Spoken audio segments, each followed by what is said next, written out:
पिछले महीने राजस्थान का कुख्यात गैंगस्टर आनंदपाल सिंह एनकाउंटर में मारा गया।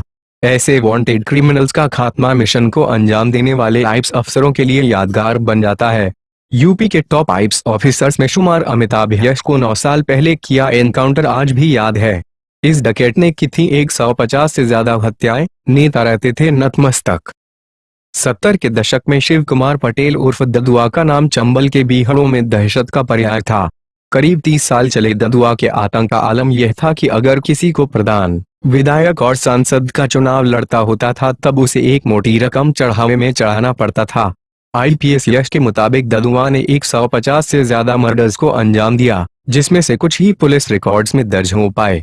विधानसभा हो या लोकसभा, नगर पंचायत हो या नगर पालिका या जिला पंचायत अध्यक्ष और ग्राम प्रधानी, हर चुनाव में कौन प्रत्याशी होगा, इसके लिए पहले ददुआ से इजाजत लेनी होती थी।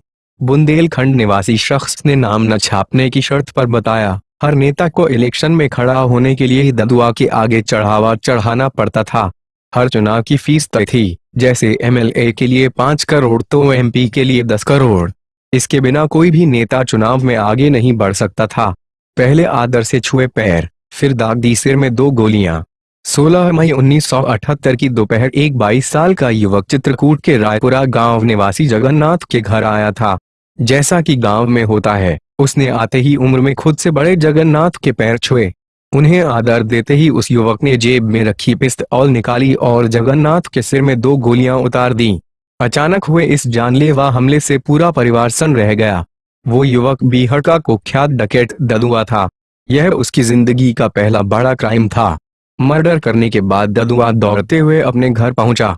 वो बोलता जा रहा था, मैंने अपने पिता की मौत का बदला ले लिया। यहीं से ददुआ की जुर्म की दुनिया की शुरुआत हुई। सरपंच को पुलिस की मौजूदगी में दी मौत, चाकू घुसाकर निकाल दी थी आंखें। यूपी के ही मानिकपुर के लाधौवा गांव के सरपंच पर ददुआ को शक था। उसे लगता था कि सरपंच जिम्मेदार अपना काम ईमानदारी से नहीं करता। इसी शक में ददुआ ने उसे खौफनाक मौत दी। जिम्मेदार के पिता मथुरिया बताते हैं, उसने मेरे सबसे बड़े बेटे की दोनों आंखें फोड़ दी थीं। मेरा बेटा रात का खाना खाने के बाद घर के बाहर खड़ा था, तभी उसकी कुछ गुंडों से बहस हो गई। झगड़ा बढ़ा तो लोकल पुलिस भी वहां पहुंच गई। उन गुंडों में ददुआ भी शामिल था।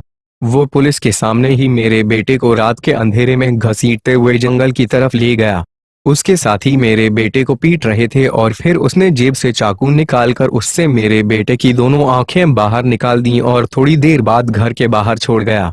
जमींदार के भाई बताते हैं, वो लगातार हमें धमकी देता रहा कि अगर इस बारे में पुलिस को कुछ बताया तो पूरे परिवार को मार दूंगा।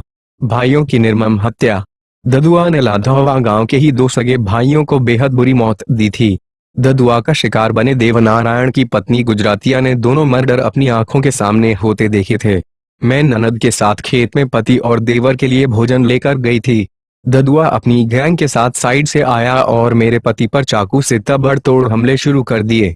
उसने मेरी आंखों के सामने दोनों को मार डाला। यह कहते कहते गुजरातिया रो दी। ददुआ की मौत के 10 साल बाद भी वो उसकी दहशत में जीती हैं।